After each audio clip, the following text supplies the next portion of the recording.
네, 지난 4월 총선 이후에 가장 뜨거웠던 뉴스가 바로 이 뉴스였습니다. 더불어민주당 윤미향 의원과 정의기업 연대 관련돼서 여러 가지 의혹이 제기가 됐었고 기자회견들이 잇따랐습니다. 검찰이 수사에 착수를 했고 그 수사 결과가 나왔습니다. 이번에. 그동안 언론에서 제기했던 부분들 가운데 기소된 것은 무엇인지 아니면 또 불기소된 것들도 있다고 하고 또 검찰은 어떤 쪽에 죄가 된다고 봤는지 하나씩 좀 짚어보도록 하겠습니다. 김성환의 뉴스 소다 KBS 제1라디오 저녁에 시사야의 진행자죠. 시사평론가 김성환 씨와 함께합니다. 어서 오세요. 네, 안녕하세요. 예. 이용수 할머니가 문제 제기를 한 기자회견을 했습니다. 네, 맞습니다. 이게 그 이후에 넉 달 만에 검찰이 수사 결과를 발표를 한 건데요. 예. 아마 기억하실 거예요. 지난 5월 7일이었습니다. 대구의 한 찻집에서 이용수 할머니가 기자회견을 이제 1차 기자회견이라고 보통 얘기하는데요. 네. 기자회견을 연 게 이제 시발점이 됐습니다. 당시 할머니가 윤미향 씨는 국회의원을 하면 안 된다. 수요 집회에서 모은 성금을 할머니들한테 쓴 적이 없다. 뭐 이런 이제 의혹 제기, 뭐 일종의 폭로이기도 하고요. 네. 그런 문제 제기를 했고 바로 다음 날 정의기억연대가 그동안 이용수 할머니에게 1억 원을 전달했다. 그리고 영수증까지 사실은 공개를 했었거든요. 기억납니다. 예. 그리고 정기적으로 회계 감사를 받고 공시하고 있다. 예, 할머니 주장에 해명을 하는 이런 입장을 내놓기도 했고 윤미향 당선인도 SNS를 통해서 할머니의 기억이 달라졌다. 92년부터 할머니들에게 지원금을 준 영수증을 보관하고 있다. 이렇게 반박을 하기도 했습니다. 네. 근데 이때부터 이제 언론 보도가 시작이 되는데요. 처음에는 정 의원이 거둔 기부금 중에 할머니들한테 도대체 얼마를 전달했느냐 이게 초점이었었고 네. 그 다음에는 회계부실 의혹 문제. 그랬습니다. 예. 이렇게 이제 보도가 흘러가게 되는데요. 이 9일부터 약간씩 보도가 달라져요. 5월 9일부터? 네. 그러니까 이번 사안의 방향에 결정적인 영향을 미치는 보도가 나오는데요. 네. 한 보수 신문이 일제 피해자 단체들의 주장이라면서 전한 기사에 이런 내용이 등장합니다. 윤 씨가 뼛속까지 반미 반일 운동의 선봉장으로 딸을 미국에 유학 보냈다. 네. 남편 김모 씨도 과거 간첩 사건에 연루된 전력이 있다. 예. 남편이 운영하는 매체에 정대협의 배너 광고와 다수의 홍보성 기사가 게시됐다. 예. 이게 뭔가 이후에 의혹과 다 연결되는 고리가 되는 거거든요. 그러니까 이후에 윤미향 당선인과 관련된 의혹이 단순히 정 의원과 관련한 회계 문제가 아니라 네. 이념 논쟁, 또 윤 당선인과 그 가족의 사적 유용 문제로까지 확산되게 됩니다. 그때 당선인 신분이었으니까. 그렇죠. 예. 그러니까 곧바로 정치권이 본격적으로 논쟁을 막 하기 시작하고요. 이게 전선이 막 넓어지면서 시민단체 전체의 부도덕함. 네. 그리고 이제 당시에 이제 시민당 소속이었기 때문에 그리고 윤 당선인의 당선인 자격 자체가 문제가 있다. 이런 식으로 논쟁이 번지게 되고요. 결국 지난 5월 14일부터 8월 26일까지 시민단체들이 잇따라 윤 의원을 고발하고 4개월 만인 지난 14일 검찰이 윤 의원을 결국 불구속 기소하는 수사 결과를 발표하게 됩니다. 네. 그러니까 조사하고 나서 이제 기소까지 된 상황이에요. 네. 검찰은 어떤 부분이 문제가 있고 죄목이 된다고 판단한 겁니까? 6개 혐의를 적용을 했는데요. 예. 보조금 관리법 위반, 지방재정법 위반, 사기, 기부금품법 위반, 업무상 횡령, 준사기, 업무상 배임, 공중위생관리법 위반. 이게 이제 각각의 혐의 내용하고 연결이 되는 그런 이제 제목인데요. 보도를 통해서 대략 내용은 다 아실 거예요. 간략하게 말씀드리면 정대협이 운영하는 전쟁과 여성 인권 박물관이 법률상 박물관 등록 요건을 갖추려면 학예사가 근무를 해야 하는데 근무하는 것처럼 허위로 서류를 꾸며서 3억 6천만 원 상당의 국고 보조금을 받았다. 이게 이제 국고 보조금 관리법 위반, 지방재정법 위반 이런 부분하고 연결이 되는 거예요. 네. 그리고 관할관청에 등록하지 않은 윤 의원 개인 계좌로 모금을 한 뒤에 약 1억 원을 횡령해 개인 용도로 사용했다. 이게 이제 횡령 혐의하고 연결이 되고요. 네. 치매를 앓고 있는 위안부 할머니가 받은 각종 상금 1억 원 가운데 7,900만 원을 기부받거나 증여하도록 했다. 네. 그러니까 할머니가 그런 판단을 내릴 수가 없는 상황이었는데 그 돈을 결국은 할머니로부터 기부받은 것처럼 처리를 했다. 이게 준사기. 이게 준사기. 사기를 친 거죠 일종의. 네. 안성 쉼터를 시세보다 비싼 가격인 7억 5천만 원에 구입해서 정대협에 손해를 끼쳤고 이게 이제 배임 혐의고요. 네. 쉼터를 다른 단체에 50여 차례 빌려주면서 숙박비 명목으로 총 900여만 원을 받았다. 이게 공중위생관리법 위반입니다. 네, 네. 숙박업소로 등록 안 해놓고 숙박비를 받았다는 거예요. 숙박업소가 아닌 것이죠, 이게. 그러니까 위안부 쉼터, 할머니 쉼터로 했던 것이었던 것이고. 네, 할머니 쉼터였는데 할머니들이 자주 사용하지는 않으니까 단체 일종의 이제 뭐 위안부 관련돼 있는 교육이라고 하는 명목으로 단체들이나 이런 데 빌려줬는데 일정하게 이제 빌려주고 난 다음에 관리비 명목으로 돈을 좀 받았다. 그러면 숙박업 등록을 해야지 왜 안 했느냐? 예, 일종의 이제 펜션 같은 역할을 했는데 왜 알겠습니다. 등록 안 했느냐 이제 이런 예. 얘기입니다. 검찰은 이쪽에 지금 죄가 있다고 하고 기소를 한 것인데, 그럼 앞서서 말씀하셨던 딸을 그 미국에 유학 보냈을 때 문제라든가 남편이 뭐 광고라든가 홍보성 기사를 어떤 그 정대협을 통해서 실었다거나 이런 부분들 뭐 그리고 이제 회계 부정 이런 것들은 어떻게 됐어요?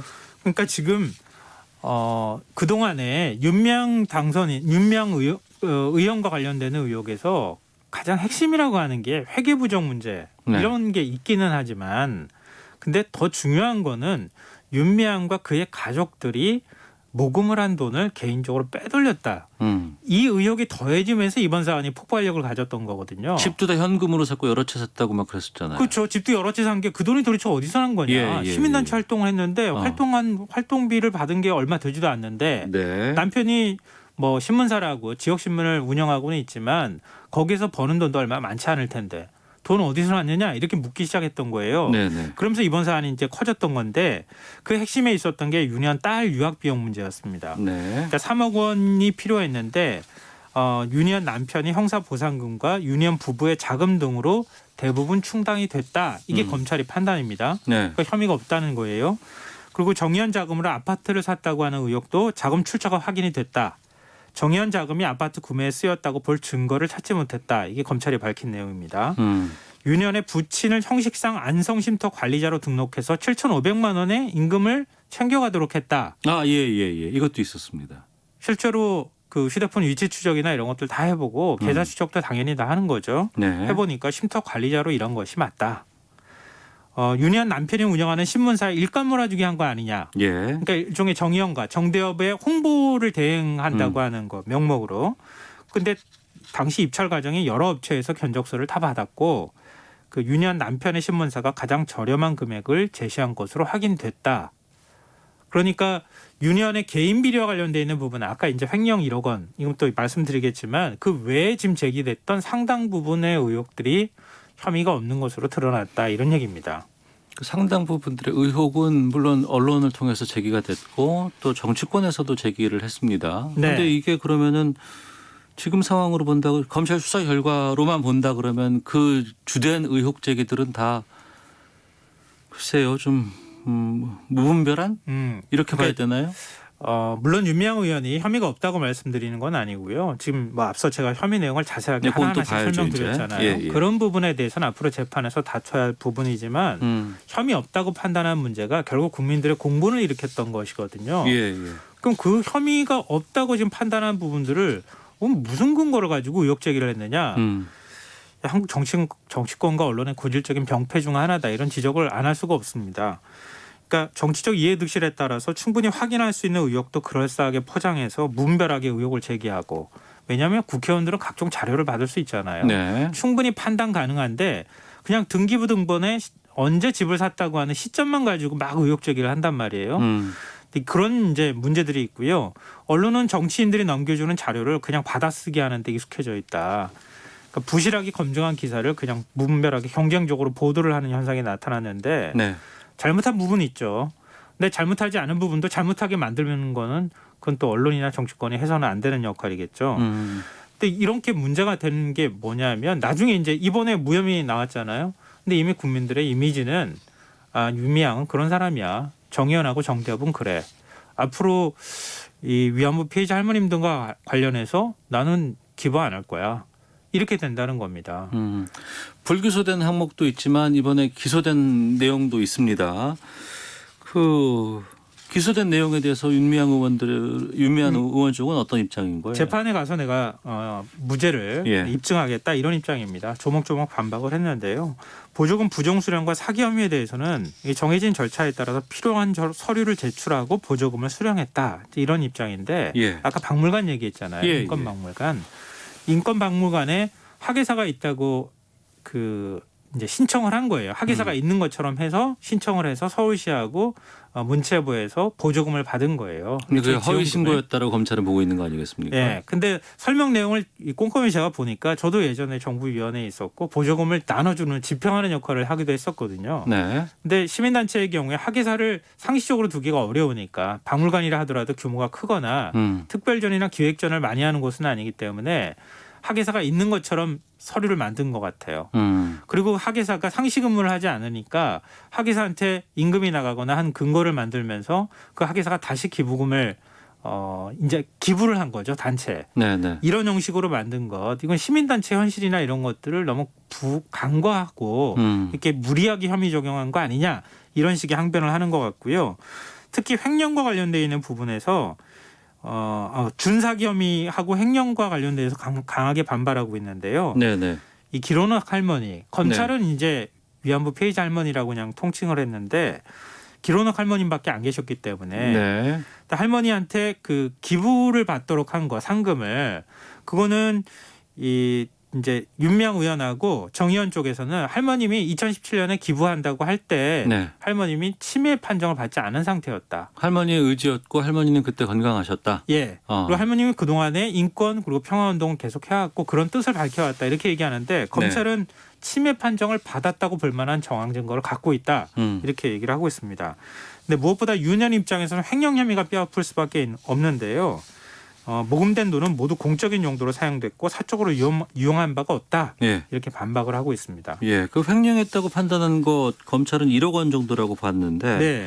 그럼 검찰은 이게 어디에 쓰였다라는 것들을 좀 밝혔나요? 아니요, 그거는 공식적으로 밝히지는 않았어요. 그래서 이 사용처를 제대로 확인하지 않고 확인되지 않은 사용처를 그냥 1억 원으로 만든 거 아니냐 이런 얘기도 있었는데 네. 검찰 관계자가 언론에 밝힌 바에 따르면 돈이 뭉터기로 빠져나간 게 아니라 10년에 걸쳐서 소액으로 조금씩 빠져나갔다. 그리고 대부분 윤희영 개인 식비 같은 용도로 사용된 것이었다. 이렇게 얘기를 하고 있습니다. 근데 개인 식비가 이게 공식적으로 일종의 활동비 명목의 개인 식비였는지 아니면 가져가서 그냥 식사비로 계산을 했던 것인지 이게 또 불명확한 상황이에요. 네. 그러니까 1억 원에 대해서 횡령 부분은 아마 법정에 가서 상당히 많이 다툴 소지가 있다. 이렇게 봐야 되는데 문제는 이 현행 법령상 횡령을 입증할 책임이 피의자한테 있다고 합니다. 네, 네. 그러니까 윤 의원이 스스로 이게 횡령이 아니라는 걸 입증해야 될 부분이 좀 있어 보입니다. 지금 그 민주당 당원을 보면은 그 현역 의원이 뭐 부정부패라든가 여러 가지 내용들과 관련해서 기소가 된다 그러면은 당직 정지한다고는 네, 당헌 80조에 그렇게 규정이 되어 있는데요. 예. 부정부패 관련 혐의로 기소된 당직자의 직무를 당 사무총장이 정지하고 예. 윤리심판원에 조사를 요청할 수 있도록 돼 있거든요. 당에서 내리는 조치가 있을 것이고 또 윤 의원 스스로도 당직을 자기가 안 맡겠다고 다 네, 맞습니다. 물러났다면서요. 예, 그렇게 본인 스스로도 당에 부담 주지 않겠다 이렇게 얘기를 했는데요. 네. 뭐 이런 당 차원의 정치적 판단과 별개로 선출직 공무원은 일반 형사 사건에서 금고 이상의 형을 받으면 당선이 무효가 되거든요. 예, 예. 윤 의원이 만약에 유죄 판결이 어느 구석에서라도 받게 되면 금고 이상 형이 나올 가능성이 있기 때문에 네. 정치적 운명이 이번 재판에 달려 있다고 볼 수 있을 것 같습니다. 검찰과 또 윤미향 의원 간의 이 재판 뭐 상당히 좀 시간이 걸리겠네요. 아무래도 살펴보겠습니다. 그렇겠죠. 왜냐하면은 뭐 항소하고 이러는 과정들을 밟을 수밖에 없을 테니까 앞으로 한 1년 반 뭐 이렇게 최종심이 나올 때까지는 그 정도 시간이 필요할 것으로 보입니다. 알겠습니다. 자, 뉴스 쏘다 시사평론가 김성환 씨와 함께했습니다. 말씀 고맙습니다. 네, 고맙습니다. 시사본부도 인사드리겠습니다. 안녕히 계십시오.